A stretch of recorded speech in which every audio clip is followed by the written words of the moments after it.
Em 485 a.C., quando conquistada pelos babilônios, Israel era uma terra árida, onde os poucos camponeses que a habitavam davam duro para sobreviver. Esta era a terra que Deus havia prometido para Abraão, Isaque e Jacó, e aos seus descendentes para sempre. Toda a terra que você está vendo, darei a você, Abraão, e a sua descendência para sempre. A terra não poderá ser vendida definitivamente, porque ela é minha.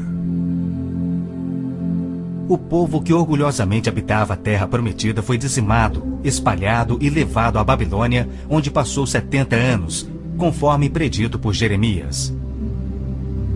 Toda esta terra se tornará uma ruína desolada, e vocês estarão sujeitos ao rei da Babilônia durante 70 anos. Muitos judeus haviam voltado a Jerusalém para reerguer o templo, mas o resto da cidade estava em ruínas, suas paredes derrubadas e portões queimados. Em meio à desolação, Deus inspirou o profeta Zacarias a proferir uma das profecias mais notáveis já registradas. Ela predizia o período bíblico conhecido como os últimos dias. Farei de Jerusalém uma taça que embriague todos os povos ao seu redor. Farei de Jerusalém uma pedra pesada para todas as nações. O cumprimento dessa profecia após o admirável renascimento de Israel em 1948 é constatado pelo mundo todo. Exatamente como previsto na Bíblia, ao invés de Nova York, Berlim ou Moscou, a pequenina Jerusalém é o fardo maior dos países do mundo. O peso que ela tem é tal que o Conselho de Segurança das Nações Unidas dedicou quase 1/3 das suas deliberações a Israel, que representa apenas 1/1000 da população mundial.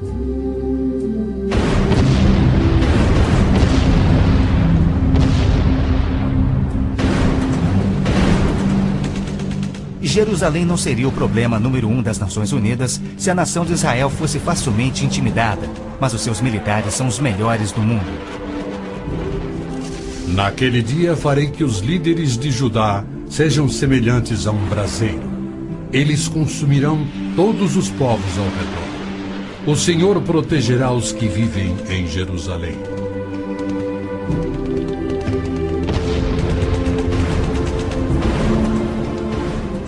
E exatamente como previsto, Israel tem devorado quem o ataca, vencendo todas as guerras, apesar de enormes desvantagens.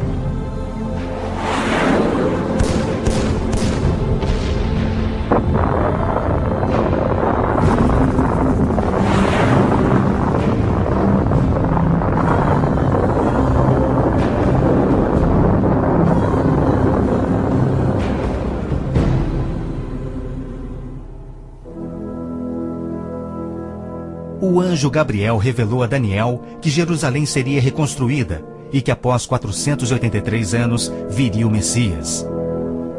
E que seu próprio povo, o povo de Israel, o rejeitaria e o crucificaria. Que a cidade e o templo ficariam outra vez em ruínas. E foi assim que aconteceu. Depois o ungido será morto e já não haverá lugar para ele. A cidade e o lugar santo, o templo, serão destruídos pelo povo do governante que virá. Jesus entrou em Jerusalém no dia exato da profecia, foi aclamado como Messias e depois rejeitado. Jesus mesmo profetizou: Eu lhes garanto que não ficará aqui pedra sobre pedra, serão todas derrubadas. E serão levados como prisioneiros para todas as nações. No ano 70 DC, exatamente como Cristo previu, os exércitos romanos sob Tito saquearam Jerusalém, derrubaram o templo de Herodes e não deixaram pedra sobre pedra. Mais de 1 milhão de judeus foram mortos e o remanescente espalhado pelas nações. Vocês serão desarraigados da terra em que estão entrando para dela tomar posse. Então o Senhor os espalhará pelas nações, de um lado ao outro da terra. Os profetas de Israel também previram o antissemitismo, que perseguiria os judeus por toda parte. Vocês serão motivo de horror e objeto de zombaria e de riso para todas as nações. Espalhados entre as nações, os judeus têm sido odiados, perseguidos e mortos como nenhum outro povo, enquanto a estéril terra de Israel permaneceu de luto. Após sua visita em 1867, o escritor Mark Twain escreveu: Belém, a terra em que os anjos cantaram não é habitada por criatura alguma. A Palestina se recobre de pano de saco e cinzas, desolada e sem beleza. Em outra de suas profecias admiráveis, Jesus declarou: Jerusalém será pisada pelos gentios, até que os tempos deles se cumpram. Jerusalém foi disputada por todos os grandes povos da história. Babilônios a dominaram, depois os medo-persas. Alexandre o Grande tomou a Palestina para os gregos em cerca de 300 a.C. Depois foram os egípcios, seguidos pelos assírios e então os romanos. Invasores islâmicos se apoderaram dela, mas foram depostos nas cruzadas. Mais tarde, os mamelucos islâmicos do Egito a tomaram. Depois, os turcos otomanos reinaram por 4 séculos. E ao longo destes séculos, os judeus ali viveram e sofreram.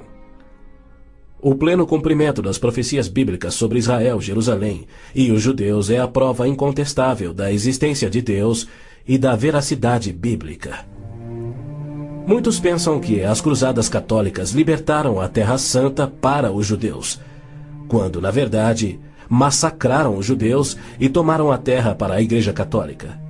O Papa Urbano II, que organizou a primeira cruzada, desafiou seus seguidores a seguirem a estrada para o Santo Sepulcro, tomando a terra daquela raça malvada e sujeitando-a ao seu domínio.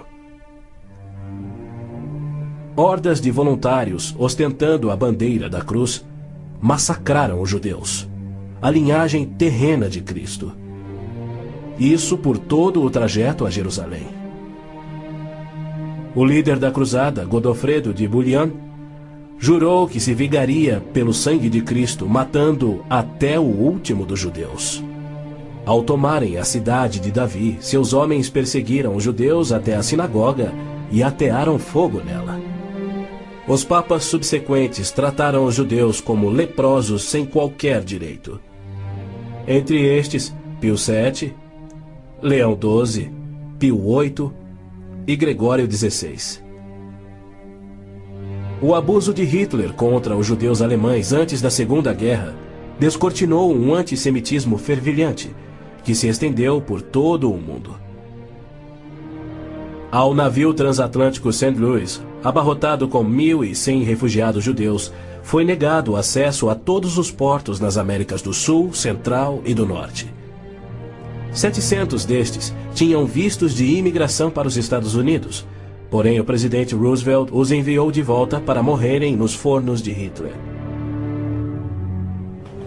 Até mesmo a Suíça rejeitou os judeus, devolvendo-os aos seus assassinos, e serviu como banqueira de Hitler, guardando para os nazistas bilhões de dólares em ouro e dinheiro roubado das vítimas judias. No final da Segunda Guerra, a promessa de Deus de retornar o seu povo à Terra Prometida parecia mais absurdamente ilógica do que nunca. 6 milhões de judeus perderam a vida no Holocausto de Hitler, um fato que muitos continuam a negar. Embora Adolf Eichmann relatou, enquanto prisioneiro, que o massacre dos judeus foi o maior de todos os crimes, a maior dança funesta da história da humanidade.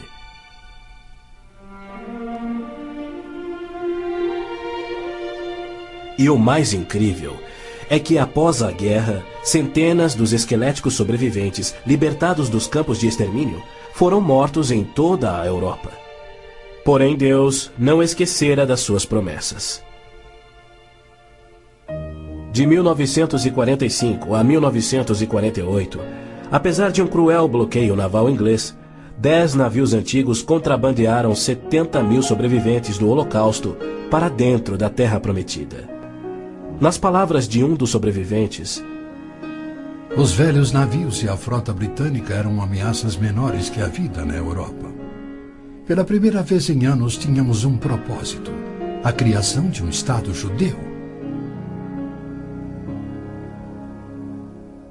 Milhões de judeus têm voltado a Israel oriundos de mais de 100 países. A existência de Israel hoje, na Terra Prometida, é incontestavelmente uma obra de Deus. Vejam, eu os trarei da terra do norte e os reunirei dos confins da terra. Aquele que dispersou Israel o reunirá. Em novembro de 1947, as Nações Unidas adotaram a sua Resolução 181. Ela dividia a Palestina, dando 18% aos judeus e 82% aos árabes. E tornou Jerusalém uma cidade internacional que, conforme o Vaticano também insistiu, nunca poderia ter domínio judeu. O mundo árabe rejeitou esta resolução e exigiu toda a Palestina. Até hoje, nenhum mapa árabe admite a existência de Israel.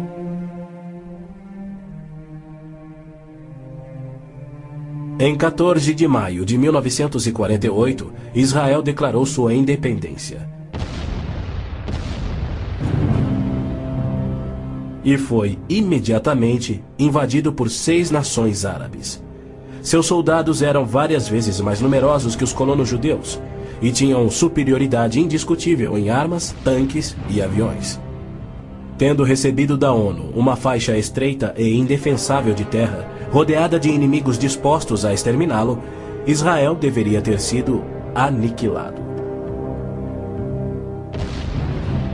Porém, para a surpresa do mundo inteiro, que torcia para os seus inimigos, os colonos israelenses derrotaram os que buscavam destruí-los, exatamente como Deus prometera. E assim tem acontecido em guerra após guerra, à medida que seus inimigos têm tentado aniquilar Israel.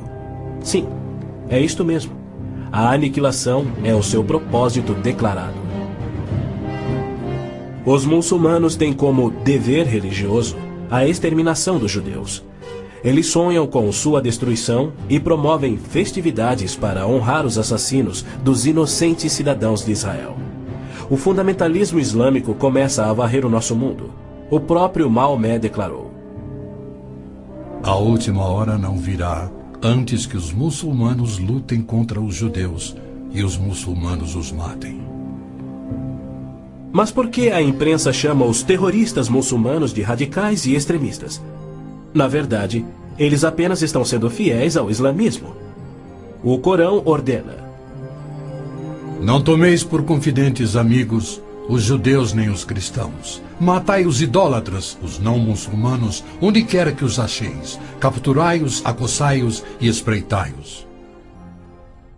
Líderes muçulmanos, religiosos e políticos ameaçam os judeus como fazia Hitler na TV, pelo rádio e alto-falantes nas ruas e nas mesquitas. Quando Gaddafi brada: a batalha de Israel será tal que Israel deixará de existir, ele fala por todos. O extermínio de Israel é transmitido aos muçulmanos desde o aleitamento. Um ministro da educação da Síria escreveu: O ódio com que doutrinamos as mentes dos nossos filhos desde o parto é sagrado. Um livro-texto de adolescentes egípcios declara: Israel não viverá se os árabes forem firmes no seu ódio. E um livro de pré-adolescentes diz: Os árabes não desistem de trabalhar em prol do extermínio de Israel. É uma loucura Israel tentar firmar acordos de paz com inimigos como estes, mas a pressão mundial o obriga a isto. Na Guerra de Yom Kippur de 1973, milhares de tanques atravessaram simultaneamente o Sinai, oriundos do Egito, e descendo o Golã a partir da Síria num ataque surpresa cuidadosamente orquestrado. As forças militares de Israel estavam todas de licença, celebrando a mais sagrada de suas festas religiosas, levando, portanto, 3 dias para que se mobilizassem. 300 mil israelenses enfrentaram 1,2 milhões de árabes. Escapando por um fio da derrota, Israel sofreu pesadas baixas. Mas, em cumprimento incontestável da admirável profecia de Zacarias, de que as tropas judias seriam como fogo que consumiria as nações vizinhas, Israel expulsou os seus inimigos. Em retaliação por ter se defendido, 61 nações romperam relações diplomáticas com Israel, enquanto nenhuma nação repreendeu os árabes por seu ataque surpresa. Este tenso e custoso estado de alerta de Israel tem sido manipulado de modo a acusá-lo de perpetrador de violência infundada contra vizinhos amantes da paz. O antissemitismo é uma força motriz da mídia mundial, que é muito influenciada pelo dinheiro do petróleo. Não se veicula nenhuma crítica aos árabes e suas repetidas ameaças de extinção de Israel. Quando Israel deportou 400 terroristas do Hamas e do Jihad Islâmico por terem matado e mutilado centenas de seus civis, foi criticado pela mídia internacional e censurado pelas Nações Unidas. Mas quando o Kuwait deportou 300 mil palestinos, em sua maioria civis inocentes, a mídia fez pouco caso e as Nações Unidas ignoraram o fato. As Nações Unidas são flagrantemente pró-árabes e contra Israel. As chamadas Forças de Paz das Nações Unidas no Líbano abrigaram terroristas da OLP, ofereceram suas instalações para treinar terroristas, forneceram equipamento militar e auxiliaram as equipes de terroristas a caminho de atacarem Israel. Quando Israel se viu pressionado a ponto de invadir o sul do Líbano para expulsar a OLP, descobriu na área das Nações Unidas estoques suficientes de armamentos para sustentarem uma invasão de 1 milhão de homens. E a maioria, incrivelmente, era avançada demais para ser operada pela OLP e era obviamente destinada a uma invasão soviética. A ONU já condenou Israel mais de 370 vezes por ter se defendido, porém nunca condenou os terroristas ou os seus agressores. 2 anos após a Olimpíada de Munique, em que a OLP assassinou 11 atletas israelenses, Arafat, o seu líder, foi convidado para falar na Assembleia Geral da ONU. E foi recebido como herói, embora clamasse pela extinção de Israel. O então secretário-geral da ONU, Boutros Ghali, declarou: Os judeus devem abrir mão de sua condição de nação e do Estado de Israel para serem assimilados como uma comunidade do mundo árabe. O Domo da Rocha, no cume do Monte Moriá, está situado no coração de Jerusalém. Esta edificação de 141 mil metros quadrados inspira paixões tão explosivas que pode ser o estopim da Terceira Guerra Mundial a qualquer instante. Foi ali que Abraão obedientemente construiu um altar e colocou sobre ele o seu filho Isaque, disposto a oferecê-lo como sacrifício a Deus. Mas Deus o impediu e proveu um carneiro para substituir a Isaque. 900 anos mais tarde, há cerca de 3.000 anos, o rei Davi comprou aquele terreno santo de Araúna, o Jebuseu, para poder edificar ali um altar a seu Deus. E foi ali que Salomão construiu o primeiro templo. Do templo judeu, destruído por 2 vezes, não resta nada. Em seu lugar se ergue o Domo da Rocha, um imenso monumento ao deus islâmico da lua, o antissemita Alá.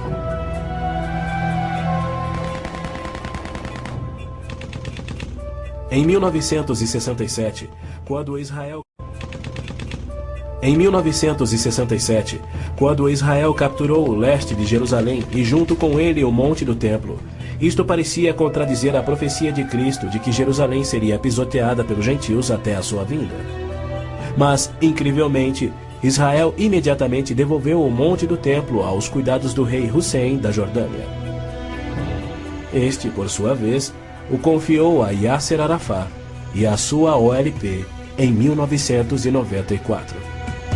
Assim, o coração de Jerusalém está nas mãos de gentios e as nações dos gentios de todo o mundo exigem o controle.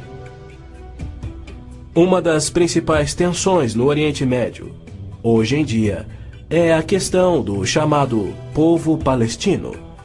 A Organização de Libertação da Palestina, a OLP, liderada por Yasser Arafat desde 1969, alega representar os palestinos.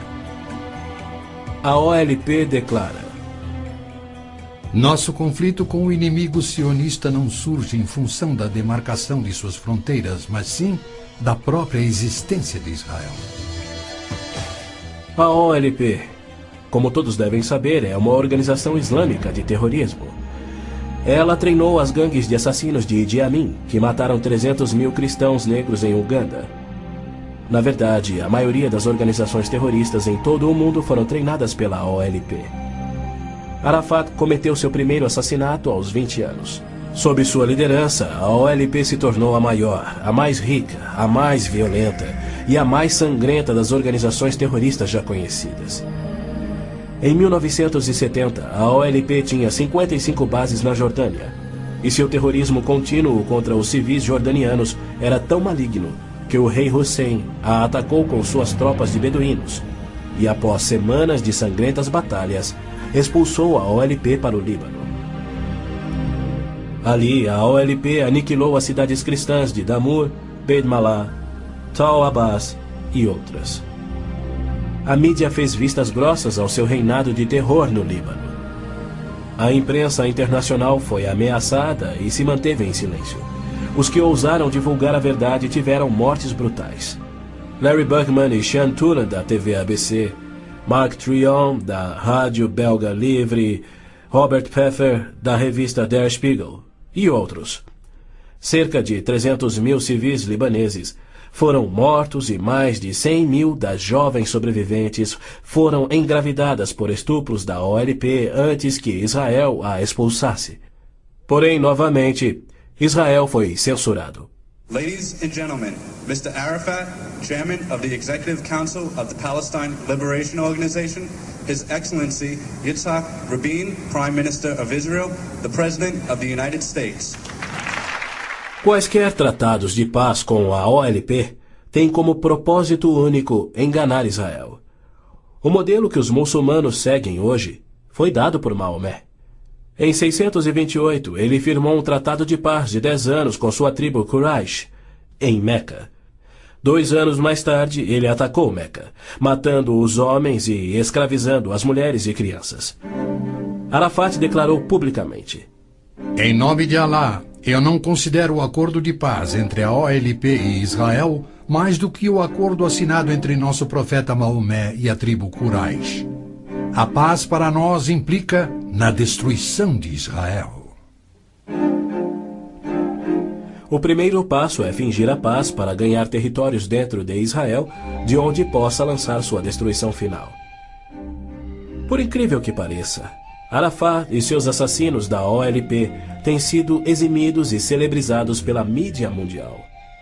Este criminoso, impiedoso e sadista recebeu um prêmio Nobel da Paz e é honrado como campeão da justiça em prol do oprimido povo palestino. Palestinos? Nunca houve palestino, seja povo, nação, língua, cultura, religião ou economia. As alegações de serem descendentes de um povo palestino que supostamente habitou uma terra chamada Palestina por milhares de anos não passa de uma mentira intencional. A terra era chamada Canaã e era habitada por cananeus.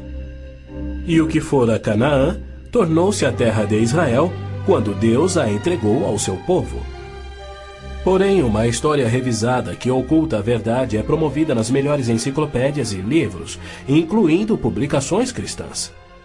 Aqueles que hoje se denominam palestinos são árabes, por berço, língua, religião islâmica e cultura. A origem do termo Palestina provém dos filisteus, os arqui-inimigos do antigo Israel. Em 130 d.C., os romanos reconstruíram Jerusalém como uma cidade pagã, tendo um templo de Júpiter no lugar do templo judeu. Provocados à rebelião, 500.000 de judeus foram mortos e milhares escravizados. Os romanos, irados, renomearam a terra de Israel, batizando-a de Síria-Palestina. Assim surgiu o termo palestino. Dali em diante, os judeus que ali viviam foram chamados de palestinos. Na Segunda Guerra, o exército britânico tinha uma brigada palestina composta por voluntários judeus. A Orquestra Sinfônica da Palestina era de judeus, assim como o Palestine Post era um jornal de judeus. Em 1948, árabes fugidos de Israel começaram a alegar que eles eram os verdadeiros palestinos e que a terra de Israel sempre lhes pertencera. E a mídia mundial promove essa mentira. Mas a verdade é que em 1948 os árabes ocupavam meros 3% da Palestina. Enquanto que a posse de Israel data de 4.000 anos, de quando Abraão adquiriu a caverna Macpela em Hebrom. Ali Abraão sepultou sua esposa Sara, e ali estão enterrados Abraão, Isaque, Rebeca, Jacó e Lia. Em Hebrom, Davi foi coroado rei. É um lugar sagrado para os judeus e não tem nada a ver com os árabes ou com o Islã. E ainda assim os muçulmanos ignoram a presença contínua dos judeus por 3.000 anos e dizem que Hebrom é sua. Construíram uma mesquita e estão determinados a expulsar todos os residentes judeus. Há meio século, o mundo convive com o problema de centenas de milhares dos autodenominados refugiados palestinos da guerra pela independência em 1948. Em mais uma mentira típica, a mídia internacional acusa os judeus de impiedosamente desalojarem a população nativa. Mas, na verdade, foi o alto comando árabe que os instruiu por rádio a deixar rapidamente a Palestina enquanto eles massacrariam os judeus. Uns 350.000 fugiram. Muitos ficaram. Os que ficaram hoje são cidadãos israelenses e atualmente compõem uns 16% do eleitorado de Israel. A Jordânia anexou o território palestino designado pela ONU, expeliu todos os judeus, destruiu as sinagogas judaicas e renomeou de margem ocidental as terras conhecidas por Judeia e Samaria desde os tempos bíblicos. Apesar dos milhões de dólares em jazidas de petróleo e uma área terrestre 700 vezes maior do que a de Israel, as nações árabes se recusam a aceitar quaisquer refugiados de 48 e a dar-lhes vida normal. Somando milhões devido à sua alta taxa de natalidade, hoje eles são restritos a vergonhosos acampamentos de refugiados em Gaza, Jordânia, Líbano, Síria e na margem ocidental. Estes infelizes são mantidos assim para que seu infortúnio seja exibido como propaganda. Por outro lado, o recém-formado Estado de Israel, cuja população somava 600.000, absorveu rapidamente 820.000 refugiados judeus que fugiam das terras árabes, onde por 13 séculos, desde o advento do islamismo, eram sujeitados a surras e cusparadas nas ruas e mercados. Centenas foram brutalizados ou mortos pelos muçulmanos em surtos imprevisíveis de violência e tiveram suas posses confiscadas. O renascer de Israel propiciou um refúgio acolhedor para o qual fugiram. Israel já assimilou milhões de imigrantes. Mais de 1 milhão de refugiados ficaram sob o domínio de Israel nos acampamentos em 1967, na Guerra dos 6 Dias. Israel lhes oferece terras estatais, eletricidade, água, esgoto, pavimentação e escolas, e já construiu 9 complexos residenciais para abrigar 10.000 famílias. As nações árabes, incrivelmente, se opõem ao auxílio que Israel oferece aos seus refugiados. Ainda mais incrível é que as Nações Unidas adotam anualmente as seguintes surpreendentes resoluções. A Assembleia Geral exige que Israel desista da reintegração dos palestinos na faixa de Gaza. A Assembleia Geral conclama novamente a Israel para que se retraia de quaisquer ações destinadas à reintegração dos refugiados palestinos. Se formos analisar a história, Jerusalém sempre foi a capital de Israel e seus reis. Hoje em dia, cedia ao seu parlamento. Porém, embaixadas estrangeiras se situam em outros pontos. Segundo o ministro das Relações Exteriores do Vaticano, em visita a Israel em 98, a presença de Israel no lado oriental de Jerusalém constituía uma ocupação ilegal. Em março de 1999, Israel foi advertido que a União Europeia não reconhecia a sua soberania sobre Jerusalém. Numa bula papal do Jubileu de 2000, o Papa João Paulo II rejeitou novamente a soberania israelense sobre Jerusalém. Em fevereiro de 2000, o Vaticano assinou um acordo com a OLP, no qual se pedia garantias internacionais de que Jerusalém fosse mantida sob controle internacional. Os maiores inimigos de Israel são o Islã e o catolicismo romano. João Paulo II tem calorosamente recebido o fascínora Yasser Arafat, diversas vezes, até mesmo quando estava no auge de sua carreira como um dos assassinos e criminosos mais notórios do mundo. É claro que João Paulo II tem piamente condenado o antissemitismo, como lhe cabe fazer. Porém, ele se limita a se desculpar por atos cometidos por filhos e filhas da Igreja. E ele nunca, jamais, admitiu que os judeus e evangélicos martirizados na Inquisição o foram por política oficial da Igreja e seus papas. Roma insiste até em nossos dias que os católicos e não os judeus são o povo escolhido por Deus. Por exemplo, em 1928, um decreto do Vaticano se referia aos judeus como povo anteriormente escolhido por Deus. Em 1965, o Segundo Concílio do Vaticano declarou: a Igreja constitui o novo povo de Deus. A Roma Católica se denomina a Cidade Santa, a Cidade de Deus, a Cidade Eterna, títulos que Deus deu a Jerusalém. O interessante é que, ao invés de repreender Arafat por sua paixão por aniquilar Israel e suas crenças islâmicas anticristãs, o Papa aceitou seu convite para estar com ele em Jerusalém, celebrando a quem chamou de o nosso Jesus Cristo, entre aspas. Nosso Jesus Cristo? Segundo Arafat, Jesus foi um palestino que lutava contra Israel por sua liberdade, e o Papa apenas sorriu e o abençoou.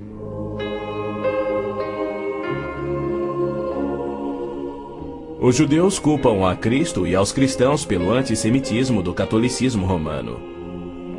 Mas o catolicismo, com seu falso evangelho de obras, sacramentos, purgatório e indulgências, não representa o cristianismo bíblico. Nenhum cristão verdadeiro poderia ser antissemita. Jesus foi um judeu. Inclusive, a Igreja Católica matou muito mais evangélicos do que judeus. O Papa Inocêncio III massacrou por completo a cidade de Béziers, na França. Morreram cerca de 60 mil cristãos albigenses. E segundo o Papa, foi o auge do seu papado. Os exércitos dos papas levaram um século para exterminar os albigenses e o mesmo destino foi imposto aos valdenses, huguenotes, husitas e outros. No massacre de São Bartolomeu foram chacinados 70 mil huguenotes, mais 200 mil foram mortos depois e 500 mil fugiram da França para salvar a vida. E como estes, há muitos outros exemplos.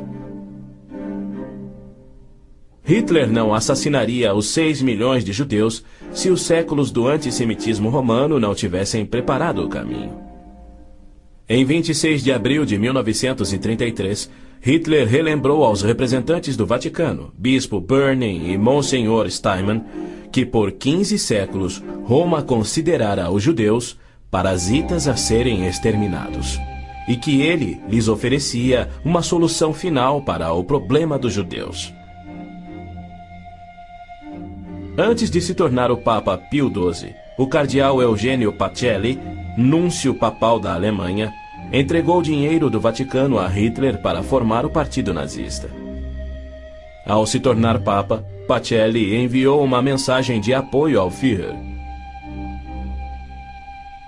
Ao ilustre Herr Adolf Hitler, Führer e chanceler do Reich alemão.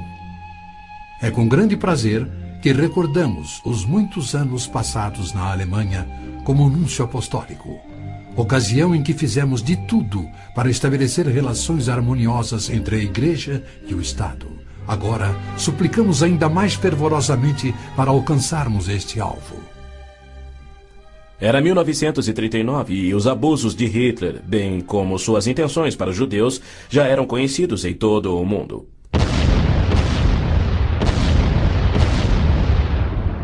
Foi em janeiro daquele ano que Hitler declarou que a guerra resultaria na, abre aspas, exterminação da raça judaica, fecha aspas.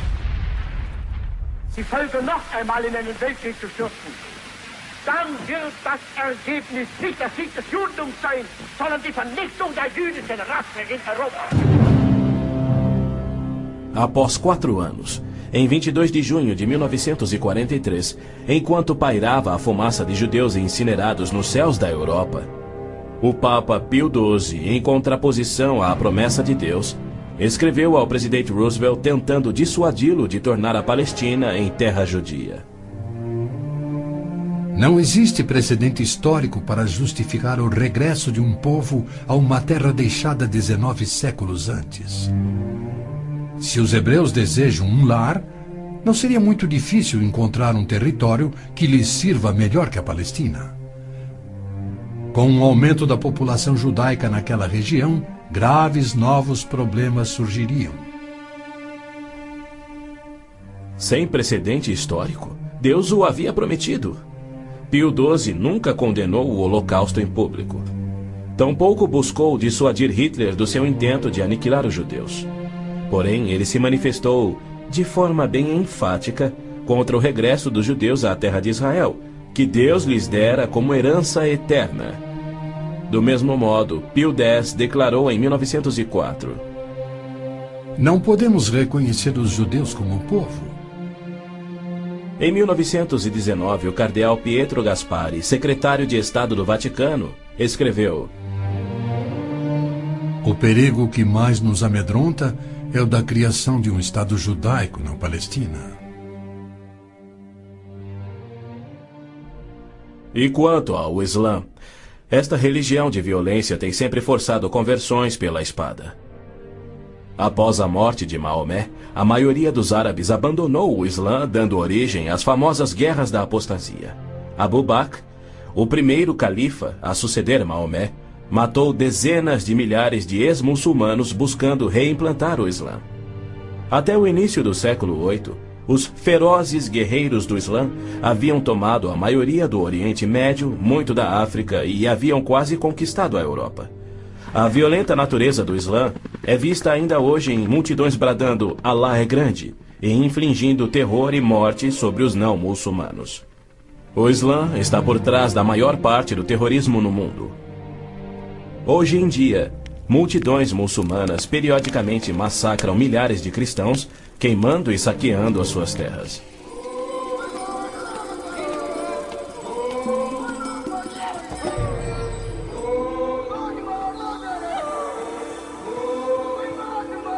No sul do Sudão, milhões de cristãos negros estão sendo privados de alimento, escravizados e até mortos pelo governo islâmico do norte.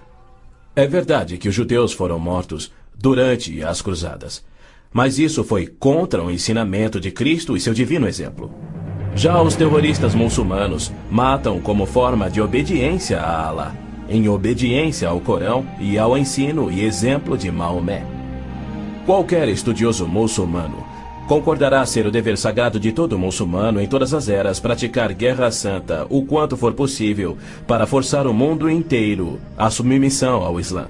O Corão mantém mais de 100 versículos sobre lutar e matar neste propósito. Porém, a mídia internacional insiste em descrever o Islã como religião pacífica. Tony Blair, o premier britânico, classificou o Islã dizendo ser sinônimo da paz, tolerância, além de uma força para o bem. Muitos políticos de destaque no Ocidente têm elogiado o Islã e seus caminhos pacíficos, e líderes religiosos também.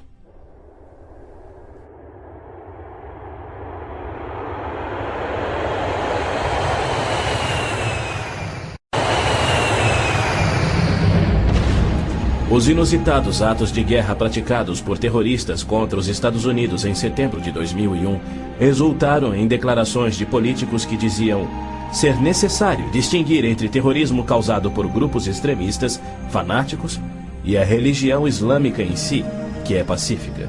O escritor Tom Clancy disse que o Islã, como religião, não promove a violência.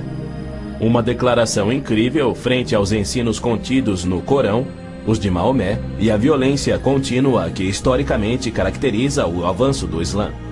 Esta é a visão romântica do Islã que encoraja o terrorismo. Para esses criminosos, Arafat é a prova viva das recompensas conferidas aos que aspiram ao terrorismo. Ele é o mais vil e bem-sucedido terrorista da história.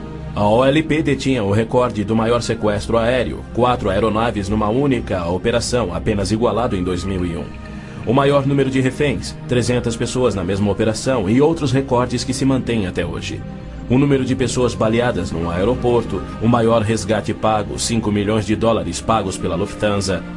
A maior diversidade de alvos, 40 aeronaves de passageiros civis, 5 navios de passageiros, 30 embaixadas ou missões diplomáticas, além de incontáveis fábricas, depósitos de combustível, etc, etc, etc.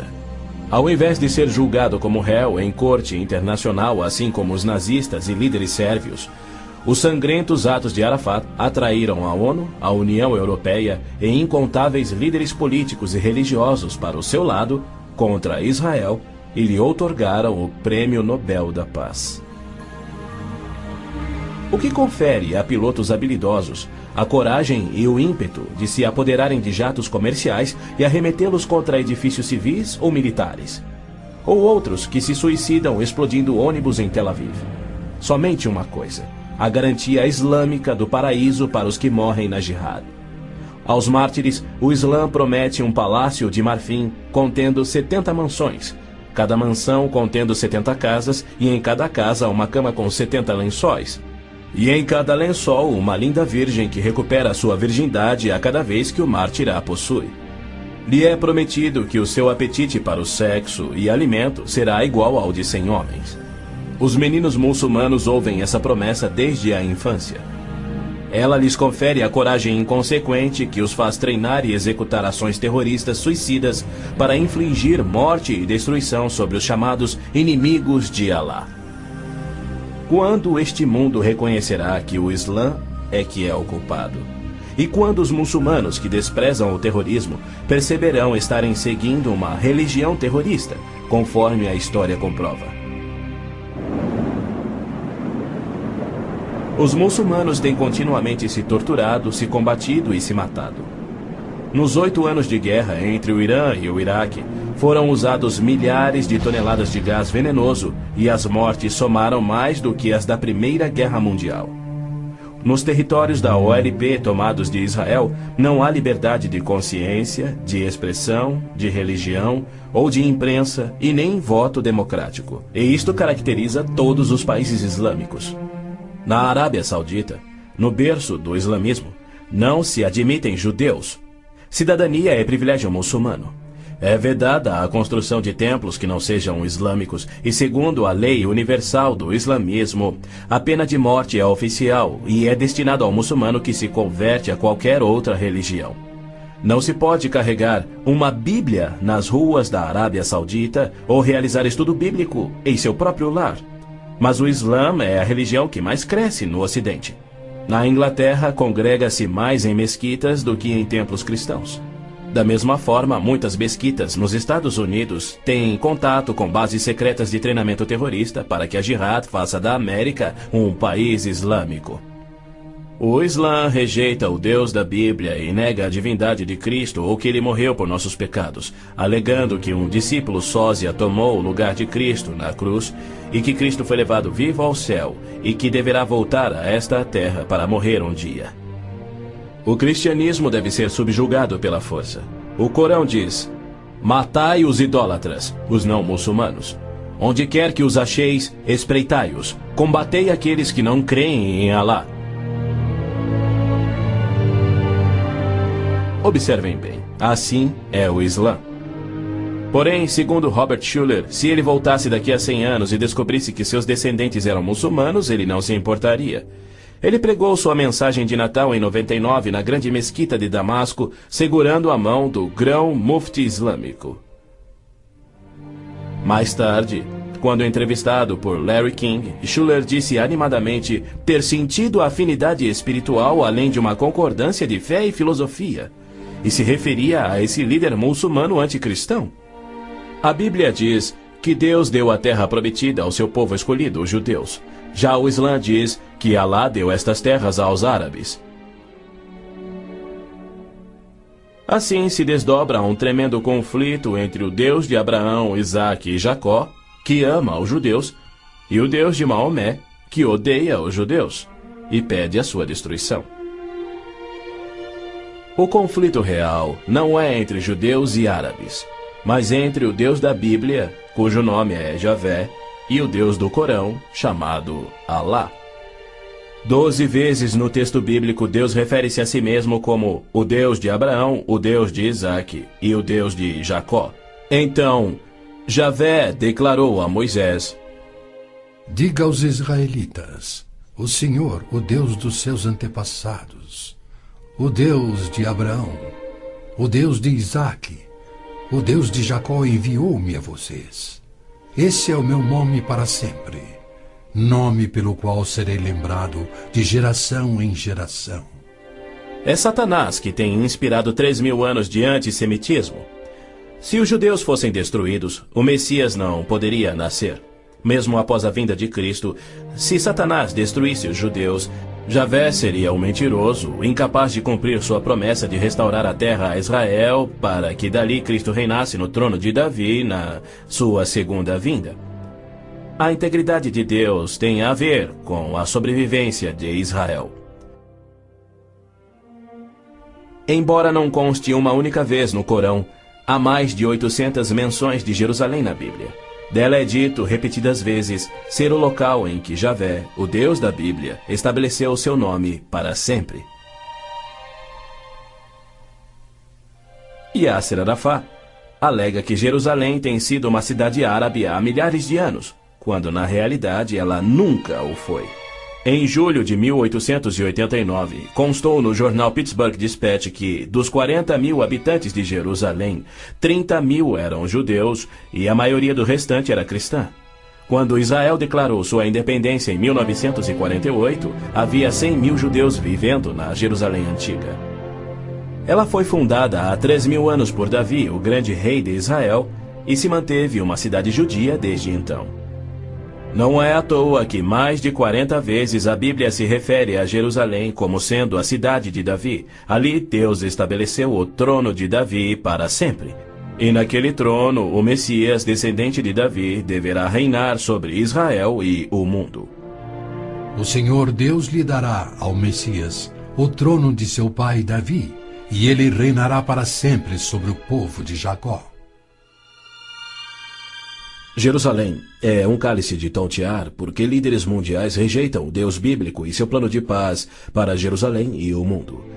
A insistência do Vaticano e da ONU de que Jerusalém deve ser uma cidade internacional e dos muçulmanos que dizem que ela lhes pertence constituem desafios ao Deus de Abraão, Isaque e Jacó, assim como a paixão muçulmana pela destruição de Israel. As nações muçulmanas estão se armando com mísseis capazes de portar ogivas químicas e biológicas, além de nucleares. Certamente não são armas de defesa. Todo mundo sabe que tem um propósito único: chover morte e destruição sobre Israel. A Síria já fabricou milhares de ogivas químicas, tem vastos estoques de armas biológicas e triplicou seu poderio militar e aéreo desde a Guerra de Yom Kippur em 1973. Israel também tem armas nucleares, atualmente posicionadas em modernos submarinos, e certamente não seria vencido sem utilizá-los. Era a isto que Cristo se referia quando, numa surpreendente profecia que antevia os armamentos modernos, ele alertou sobre uma destruição tão incrível que, se ele não intervisse para interrompê-la, não restaria vida na Terra. E se aqueles dias não fossem abreviados, ninguém sobreviveria. Ninguém sobreviveria. O Armagedon é tema frequente nas profecias bíblicas. A Bíblia descreve com clareza os eventos que anteciparão o Armagedon. Milhões de judeus já voltaram a Israel depois de serem espalhados entre as nações. Eles reconstruíram Israel a partir do nada e sentem-se seguros com uma falsa paz. Com a progressão do processo dessa falsa paz, os árabes matam e queimam as casas dos árabes que suspeitam estar cooperando com Israel. Terroristas muçulmanos que matam judeus são honrados nos países árabes. Ruas e feriados recebem os seus nomes. Na virada do milênio, o Prêmio Palestino de Cultura foi outorgado a Abu Daud por seu livro no qual descreveu como planejou e executou o assassinato de 11 atletas israelenses nas Olimpíadas de Munique em 72. Ainda assim, os israelenses seguem sonhando em alcançar a paz com aqueles que juraram exterminá-los. Logo a seguir virá aquilo que Jeremias chamou de o tempo da angústia de Jacó.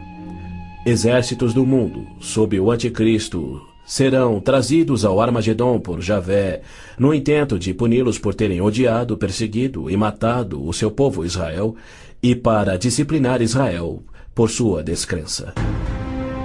Você, anticristo, avançará contra Israel, o meu povo, nos dias vindouros. Trarei você contra a minha terra para que as nações me conheçam, e todas as pessoas da face da terra tremerão diante da minha presença. Reunirei todos os povos para lutarem contra Jerusalém. Depois, o Senhor sairá para a guerra contra aquelas nações. As frases "a minha presença" e "o Senhor sairá para a guerra" indicam que Deus mesmo virá salvar Israel no Armagedon. Zacarias diz: Deus virá como um homem ressurreto que foi traspassado. Este só pode ser o Messias, a quem Isaías chamou Deus poderoso, o Pai eterno.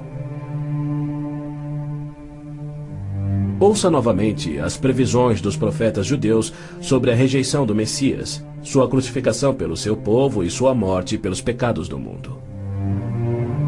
Perfuraram minhas mãos e meus pés na crucificação. Foi desprezado e rejeitado, eliminado da terra dos viventes. Por causa da transgressão do meu povo, ele foi golpeado. Então o ungido será morto e já não haverá lugar para ele, apenas para os pecados do mundo. Em consonância com os profetas de Israel, João nos revela o Armagedon no último livro da Bíblia e nos mostra Cristo voltando do céu para destruir o anticristo, exatamente como Paulo também profetizou. Vi os céus abertos e diante de mim um cavalo branco, cujo cavaleiro se chama Fiel e Verdadeiro. Seus olhos são como chamas de fogo, e seu nome é Palavra de Deus.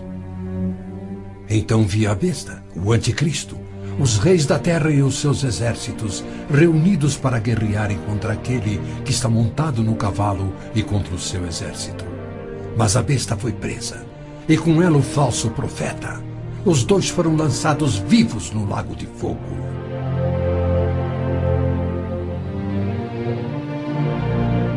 Antes do Armagedon, o anticristo irá confirmar um pacto de 7 anos, garantindo uma falsa paz entre árabes e judeus. Prometerá segurança a Israel, permitirá que Israel reconstrua o templo e reinicie os sacrifícios de animais, após um intervalo de mais de 1900 anos.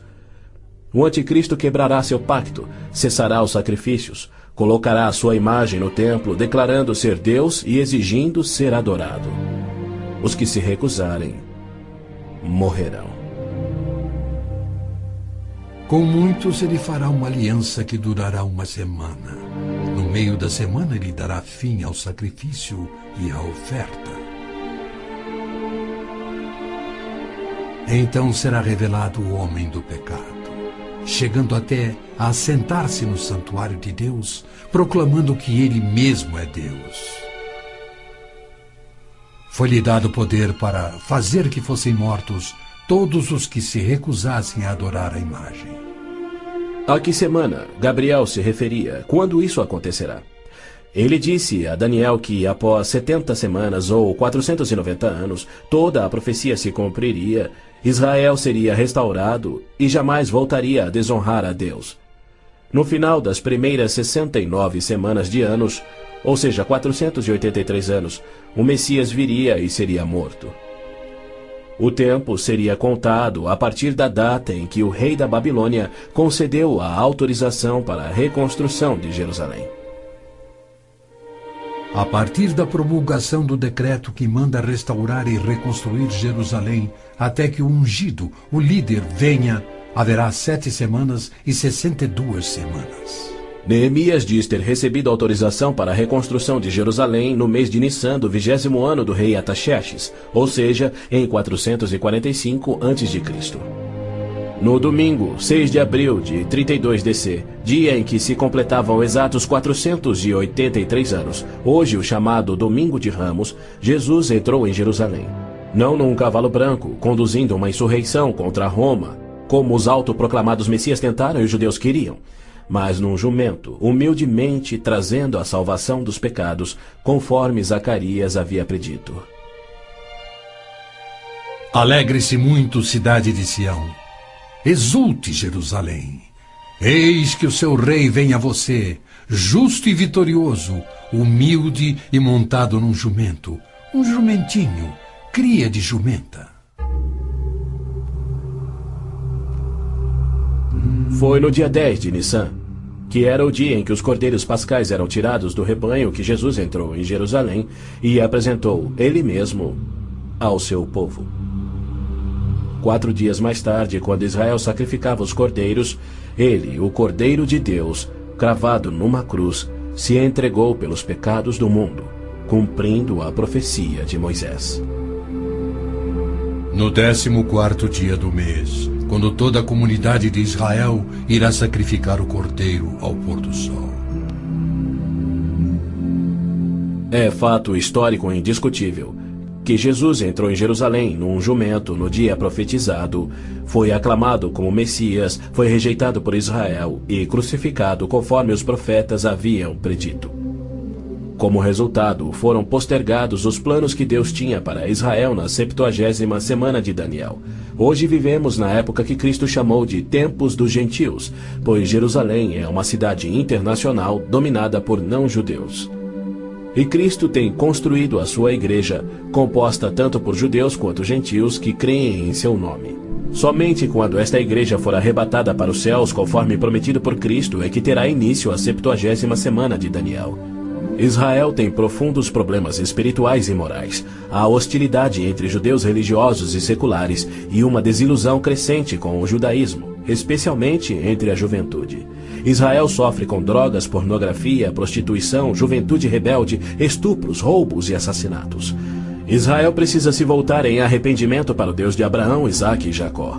Mas os rabinos nada têm para oferecer aos pecadores arrependidos. Exatamente como Oséias profetizou, eles não fazem sacrifícios pelo pecado há 1900 anos, pois não têm um templo. Pois os israelitas viverão muitos dias sem rei e sem líder, sem sacrifício. Foi Deus quem profetizou essa condição. Por que ele permitiria que seu povo escolhido ficasse sem sacerdócio e sem templo no qual oferecer os sacrifícios pelos pecados que ele havia ordenado? Isso só faz sentido se o sacrifício de Cristo na cruz cumpriu todos os sacrifícios do Velho Testamento que já não são mais necessários. Caso contrário, Deus abandonou o seu próprio povo e todo o mundo sem recurso para o pecado. E isso ele nunca faria.